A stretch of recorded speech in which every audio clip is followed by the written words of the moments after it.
Hello बच्चों, प्रश्न दिया है कि संयुक्त सूक्ष्मदर्शी की आवर्धन क्षमता के लिए कौन सा संबंध सही है और यहाँ पे हमें चार विकल्प जो है दिया गया है। तो आइए हम लोग इस प्रश्न का उत्तर देंगे, लेकिन सबसे पहले हम लोग यहाँ पे इस प्रश्न के लिए मुख्य अवधारणा देखेंगे। तो देखिए, हमें प्रश्न में यहाँ पे दिया गया है कि संयुक्त सूक्ष्मदर्शी, ठीक है। तो सूक्ष्मदर्शी का हम लोग यहाँ पे क्या करते हैं कि आवर्धन क्षमता को बढ़ाने के लिए दो अलग अलग लेंसों का उपयोग करते हैं, उसी से ही बनता है संयुक्त सूक्ष्मदर्शी, ठीक है। और हमें यहाँ पे संयुक्त सूक्ष्मदर्शी की आवर्धन क्षमता जो है बतानी है। तो यहाँ पे क्या हो जाएगा, संयुक्त सूक्ष्मदर्शी एवं उसकी आवर्धन क्षमता। तो हमारे पास संयुक्त सूक्ष्मदर्शी क्या होता है कि जो सरल सूक्ष्मदर्शी होता है उसकी हम लोग क्षमता को बढ़ाने के लिए एक और लेंस उसमें लगा देते हैं, ठीक है। तो दो लेंस हो जाता है, तो संयुक्त यानी कि दो हमारे पास लेंस हो जाता है और उसे सूक्ष्मदर्शी की तरह हम लोग छोटी वस्तुओं का बड़ा प्रतिबिंब प्राप्त करने के लिए करते हैं, ठीक है। और आवर्धन क्षमता क्या होता है, आवर्धन क्षमता किसी भी वस्तु का जो है प्रतिबिंब को हम लोग कितना गुना बड़ा कर सकते हैं उसे ही आवर्धन क्षमता कहते हैं। और संयुक्त सूक्ष्मदर्शी की जो आवर्धन क्षमता होती है इसे हम लोग एम से दर्शाते हैं, और ये हमारे पास बराबर हो जाता है अंतिम प्रतिबिंब द्वारा जो निर्मित दर्शन कोण होगा, जिसे हम लोग बीटा से दर्शाते हैं, फिर बटे में यहाँ पे हो जाता है स्पष्ट दृष्टि की न्यूनतम दूरी यानी कि 25 सेंटीमीटर की दूरी पर स्थित वस्तु द्वारा निर्मित दर्शन कोण, जिसे अल्फा से दर्शाते हैं।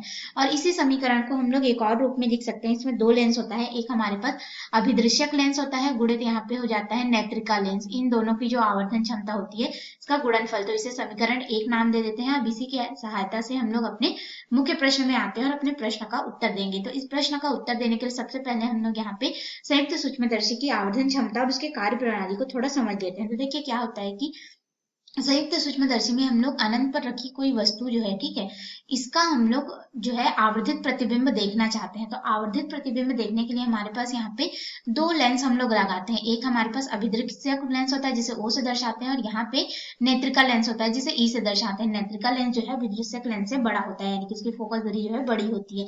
तो हम लोग यहाँ पे एक वस्तु रख दिए हैं, ठीक है, अभिदृश्यक लेंस के सामने में। तो यहाँ से प्रकाश किरण होते हुए जाएगा और फिर यह जो है नेत्रिका से होते हुए यहाँ से आप देख सकते हैं या फिर यहाँ से आप देख सकते हैं। तो ये वस्तु जो है इस तरह से आवर्धित, लेकिन हम लोग को क्या होता है कि उल्टा प्रतिबिंब प्राप्त होता है, क्योंकि संयुक्त सूक्ष्मदर्शी की जो आवर्धन क्षमता होती है वो हमें ऋणात्मक में प्राप्त होती है। इसीलिए हमें उल्टा और इसका वास्तविक प्रतिबिंब जो है, हमें अंतिम प्रतिबिंब जो बनेगा वस्तु के सापेक्ष उल्टा हम लोग को प्राप्त होता है संयुक्त सूक्ष्मदर्शी में। तो हमने यहाँ पे जो समीकरण एक लिखा है उसके अनुसार अब अपने प्रश्न का यहाँ पे उत्तर देंगे। देखिए, ये हमारे सभी क्या है, प्रकाशिक यंत्र के अंतर्गत आते हैं, जिसमें हम लोग इसका अध्ययन करते हैं। तो हमारे पास यहाँ पे आवर्धन क्षमता के लिए हम लोग जो सूत्र लिखे हैं समीकरण एक में, जो कि m बराबर अभिदृश्यक का आवर्धन क्षमता गुणित यहाँ पे नेत्रिका का आवर्धन क्षमता। तो अभिदृश्यक का जो आवर्धन क्षमता होता है जिसे हम लोग m नॉट से दर्शाते हैं, प्रत्येक लेंस है तो उस लेंस का जो आवर्धन क्षमता होता है उसको लेते हैं, ठीक है। तो हमारे पास यहाँ पे अभिदृश्यक का आवर्धन क्षमता हो जाता है ऋण v नॉट, जो कि हमारे पास अभिदृश्यक के द्वारा बनी गई वस्तु होगी, फिर बटे वस्तु की दूरी और प्रतिबिंब की दूरी, फिर बटे में हो जाएगा वस्तु की दूरी u नॉट। तो इसे हम लोग समीकरण दो नाम दे देते हैं। और नेत्रिका की जो हमारे पास यहाँ पे आवर्धन क्षमता होती है इसे m e से दर्शाएं।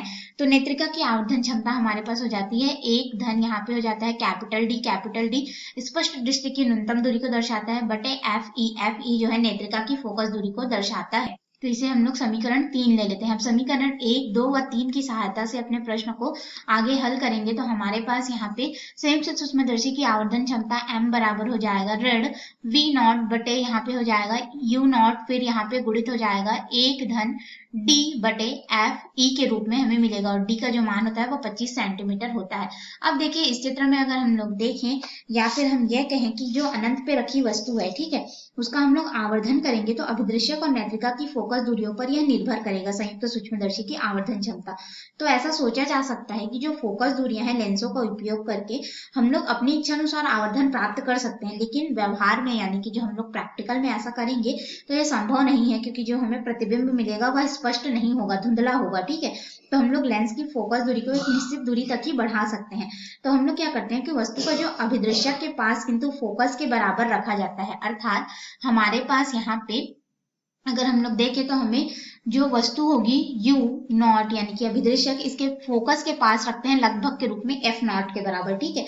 और जो नली की लंबाई होगी यानी कि हमारे पास यहाँ पे अभिदृश्यक और ये जो नेत्रिका लेंस है इन दोनों के मध्य की दूरी को हम लोग नली की लंबाई लेते हैं। तो नली की जो लंबाई होती है इसे कैपिटल L से अगर दर्शा दे तो ये हमारे पास हो जाता है जो अभिदृश्यक में वस्तु की दूरी बना है, फिर यहाँ पे धन हो जाता है, यही नेत्रिका के लिए क्या करेगा, वस्तु का कार्य करेगा। तो इन दोनों के धन के बराबर होता है, जो कि हमारे पास लगभग बराबर हो जाता है यहाँ पे वस्तु का जो प्रतिबिंब बना है अभिदृश्यक के पास, यानी कि ये वाला जो हमें अंतिम प्रतिबिंब मिलेगा V नॉट इसके बराबर होता है।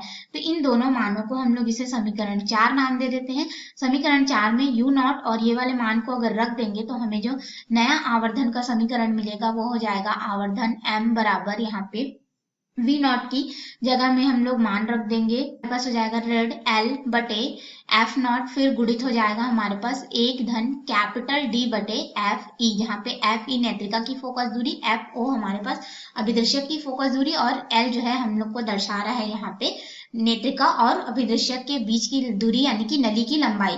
तो ये हो गया हमारा समीकरण 5 जो कि हमारे प्रश्न का उत्तर है।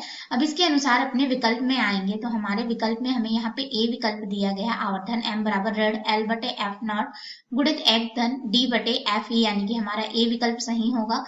बी में दिया गया है m बराबर ऋण F नॉट बटे L, तो F नॉट नहीं, यहाँ पे नली की लंबाई पहले आएगी तो ये हमारा गलत हो जाएगा। सी दिया गया है m बराबर एक धन D बटे F E, इसमें नली की लंबाई और अभिदृश्यक की फोकस दूरी का गुणा नहीं है, साथ ही ऋणात्मक चिन्ह नहीं है तो ये गलत है।